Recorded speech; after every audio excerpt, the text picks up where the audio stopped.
People think that the winemaking changes the taste. The growing season changes the taste. The taste is set when we pick the grapes.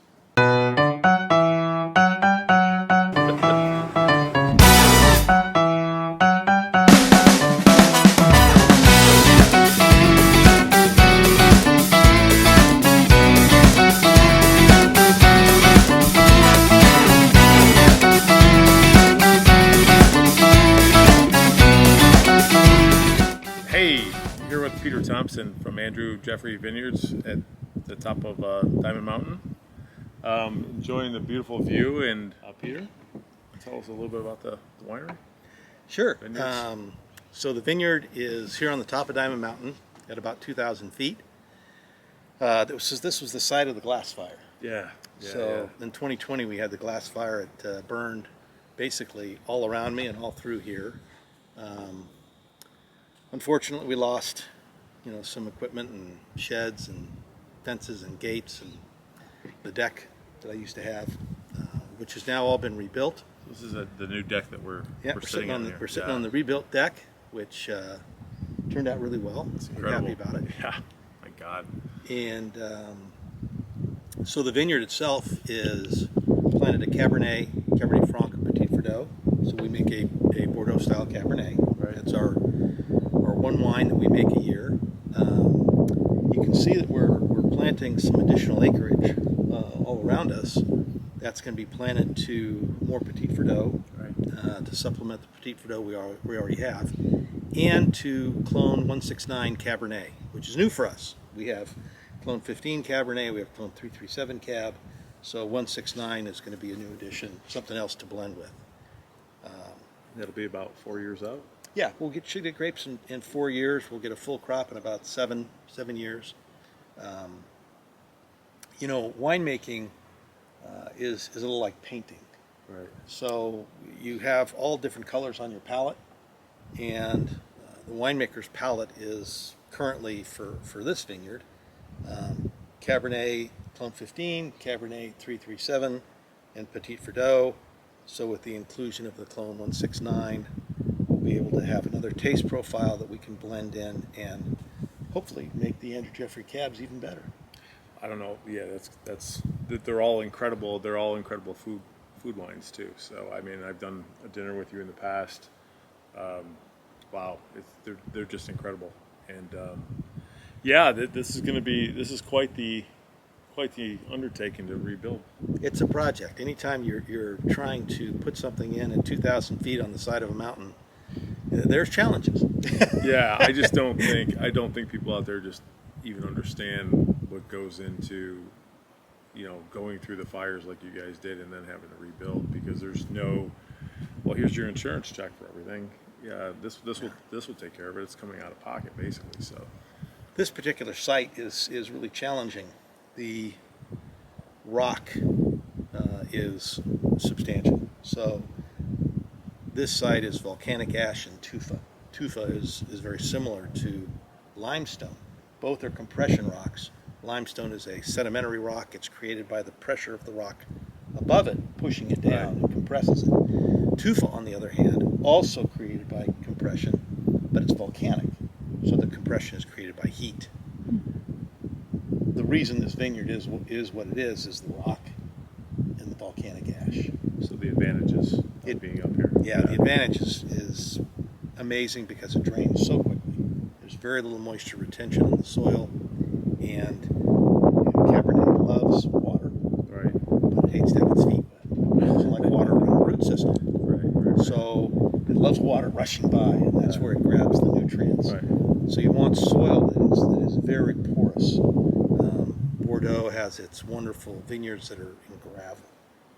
Same with the Rhone, has these beautiful gravel vineyards. People say, how does anything grow in there? Well, the vines like that. The root system likes that. Here it's volcanic ash. It's incredible. So the slopes here, this vineyard was put in 1996. Back then, you could get vineyards that were approved that averaged 30% slope. And there are parts here that are 47. There are parts here that are flat. Right. but averaged out, they all come to about 30% roughly slope. The area we're planting right now is roughly 39 to 42 or so. All of that is allowed today because it was approved back in 1996. I'm grandfathered in to be able to plant on those kind of slopes, whereas if I was doing that application for a permit today, it would be immediately denied. Nothing over 5% is generally acceptable. Yeah, when you went to purchase this property back then, people were skeptical about even growing up here. Yes, they thought I was crazy. Yeah. Who buys a piece of the top of a mountain and then tries to clear a forest and then tries to plant grapes on it? It was a daunting task. Fortunately, I was in the right place at the right time. Yeah, genius. I mean, these calves are just, like you said, they speak for themselves. And you, there is a perfection, art to what you do, because the grapes up here get a lot of heat. So there's then the heat turns to the sugar to alcohol, and then you get that high percentage of alcohol, which turns a lot of wine really hot. And yours are all so balanced. Tell me about that. It's incredible. Everything that I've ever tasted of yours has been so well balanced that it's just, and the percentage of alcohol is up there, 15.4, 5, 15.6. That's pretty normal for us. Yeah. Anytime you have high mountain fruit, this happens to be a north-facing vineyard, so it's not quite as hot as a south-facing vineyard, but anytime you have high mountain fruit, you're going to have to let the grapes hang to get them ripe. Right. Anytime you let the grapes hang and you have good weather, you're going to get an increase in sugar. It just comes with hang time. It's the way it is. Sugar converts to alcohol. So the process of fermentation is simply a conversion of sugar to alcohol and the catalyst of yeast. So if you start with high sugar, you're going to end up with high alcohol. If you tell me what the Brix level is that you picked at, I can tell you what exactly the alcohol level is going to be. It's a mathematical equation. It never changes. It's always the same. So once you get it there, then the winemaker has 3 items to balance: fruit, acid, and tannin. And as long as the fruit, the acid, and the tannin are all balanced, they're all on the same level, and I often use the example of 3 curtains.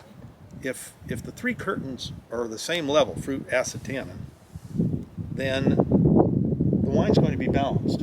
If it's low fruit, low acid, low tannin, think Pinot Noir, then you can have a balanced wine. It'll be delicious. If you have big fruit, big acid, big tannin, think Cabernet, then that balance is going to be present in the wine, and you're not going to have any of that heat that you get from alcohol. What can happen, if you're not careful in the winemaking, if the fruit or the acid or the tannin doesn't match up with the other 2, there's a blank space, and that blank space gets filled in with alcohol, and that's what makes wine hot. So you can have a wine at 13.5 or 13.2 and have it taste hot, because down here the fruit, acid, and the tannin are balanced. So you're balancing out the Cab Franc and the Petit Verdot. Correct. So Cabernet typically has a taste profile where you have big spikes in flavor, and good winemaking wants to pull the spikes down, pull the valleys up, right, so that you get this type of a wave of flavors across your palate. right. And that's done typically. Petit Verdot brings the valleys up, Cab Franc brings the valleys down, and that's how you get That's incredible. You want to retain the Cabernet flavor, Right. So the majority of it's going to be Cabernet, but you want to also have that balance, and some of the other flavors and profiles are going to be. Well, I'll tell you one other thing too. People think that the winemaking changes the taste. No.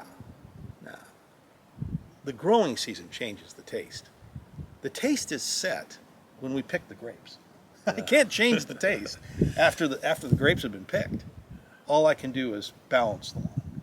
Right. So throughout the different years, 2009 and 2010, it's just always going to be a challenge of how the climate is and what's going on in your environment, and that's what's going to determine what you're working with. Growing season, dominates. Yeah. Good growing season, easy growing season, your chances of getting really great wine are really high. A tougher growing season, then you have to really be picky about what you put in the bottle. The school of thought has always been good wineries produce great wine every year. In a tough growing season, we just produce less. Oh, I can't even imagine a better place to be right now. This is incredible. It's incredible view, incredible winemaker, and thank you so much for the visit and the time, and hopefully get you back in Toledo, do another dinner, and have a great time. I would love to do that, and thank you guys for coming. I really No, appreciate it. thank you for having us. You're kidding me? This has been incredible.